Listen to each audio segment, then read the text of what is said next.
پیش از سفر کردن به فدراسیون روسیه در همین سه کشوری که ما نام گرفتیم انا شهروندان خارجی همه چیزاشون تخت میکنن و بعدا به فدراسیون روسیه سفر میکنن. هر کس خدمت میکنه برای حفظ وطن ملت خود، برای حفظ عائله و مادر خود میکنه. شرکت شفا فارما برای شما داروهای بی‌ضرر و فایده آور را توصیه میدهد.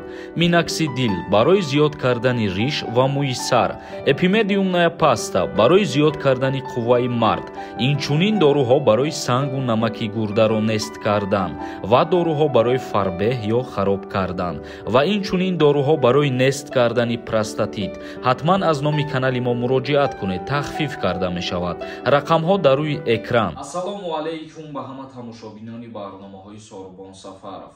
امیدوار هستم که یکایک شما تن صحت و خانه آباد می باشین. تماشابینان عزیز تا آخری ویدیو را تماشا کنین. اخبارات نو بهر شما. فدراسیون روسیه با جمهوری تاجیکستان درباره مهاجرت سازشنامه به امضا می‌رساند. مقامات روسیه نیت دارد تا آخر سال با سه کشور آسیای مرکزی چند سازشنامه درباره مهاجرت مهنتی به امضا رساند.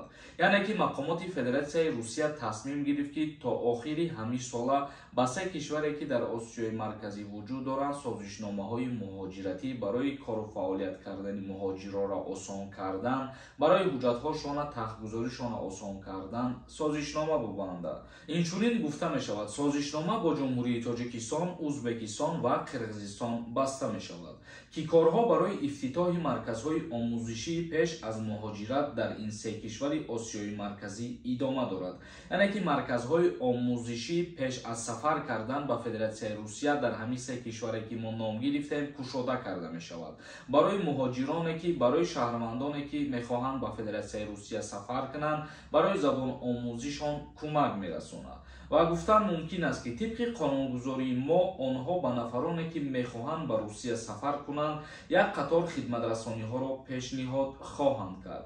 این گرفتن ایزی انگوش، عکس برداری، ثبت نام و غیره را در بر میگیرد. علاوه بر این به گفته دیپلمات در مورد جلب متشکل مهاجران برای کارفرمایان روس و دادن شهادتنامه های ضروری طبی مشورت ها پیش بینی گردیدند. اینچنین مقامات فدراسیون روسیه قید نمود که ما همه یک جا به تنظیم جریان مهاجرتی مشغولیم که به منفعت همه مهاجران کاری میباشد. اکنون میگذاریم به قسمی خواندنی کامنتاری ها. در همینجا آیدی کنکورسی که نو در کانال ما سرشیدگی به همتون یک چیز خاطررسان میکنم.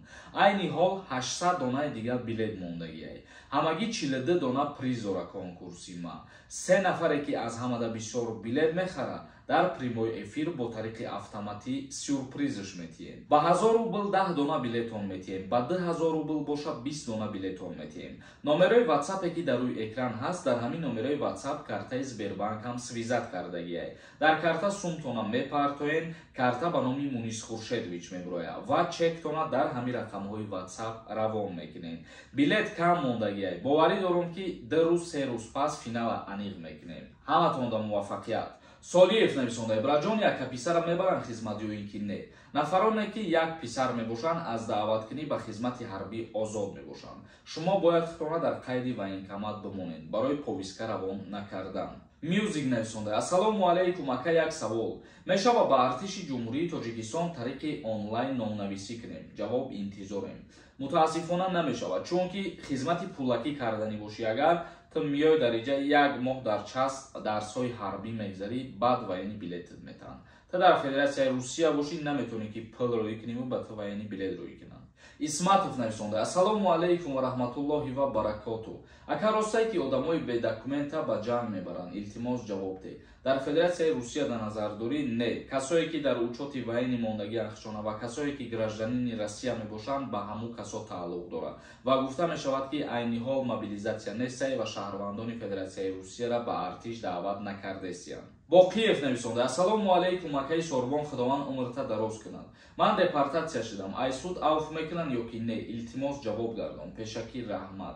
برادرای عزیز ما چندین بار گفته استم که تنها لایحه پیشنهاد شدگی از جانب پرزیدنت روسیه یگانچی به امضا رسیدگی نیست و تصدیق شدگی نیست. تا حالی که پرزیدنت انیق نکنه هیچی گفته نمیشود که کیها عفو میشوند. صبر کنید برای خاطر. محمود نویسنده اکا فینال بازی کی میشود؟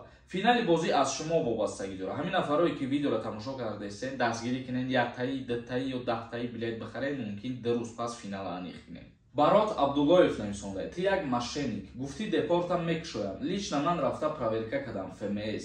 муҳоҷирон гуфтан ягон хел ин қарор нест. Гуфт ту барои лайк, барои пул кор мекунӣ, фиреб нате халқа. руд сиёҳ бадбахти бесаводи худозада. ма дар куҷо гуфтам ки депортатсиё кушода мешаванд? ҳамин твори одаме ки савод надорӣ ва бесаводӣ баъд ҳамин хеле гап менависонед. ма дар ҳамаи барномаҳом гуфтаистам ки илло и ҳай. абад як чизи дигарам мегӯмад ки на ай лайките, на ай просмотрите, на ай комментарияте ма да як сум пул наметиҳанд ва ма ай пулями ютубам безорум. Шодмон нависонда: ака донишҷӯёни 4-рум курса маҷбурӣ хизмати ҳарбӣ мебаранд. Чӣ мегӯянд дар ҳамин бора? Пешакӣ раҳмат. ҳеҷ каса ба маҷбурӣ ба хизмат намебаранд, тим боле ки агар донишҷӯ бошад. донишҷӯро дар як ҳолат ба хизмати ҳарбӣ даъват мекунанд. дар ҳолате ки ана мутобиқи оинномаи донишгоҳ риоя намекунад ва ба дарсҳо ҳозир намешавад ва аз донишгоҳ хориҷш ки кардан баъдан ба хизмат даъват карда мешавад. Қурбонов нависонда: ассалому алайкум ака созӣ. ака агар ай алимент қарздор бошӣ, рафта мешавад ҷумҳурии Тоҷикистон? бале, аз ҳар чизе ки қарздор бошӣ ба ҷумҳурии Тоҷикистон омада мешавад. вале ҳар чизе ки қарзай документальне уро бояд ки пардохт кунӣ. амин нависонда: ассалому алайкум ака саволамона дар куҷо нависем ки шумо ответ битен дар савол.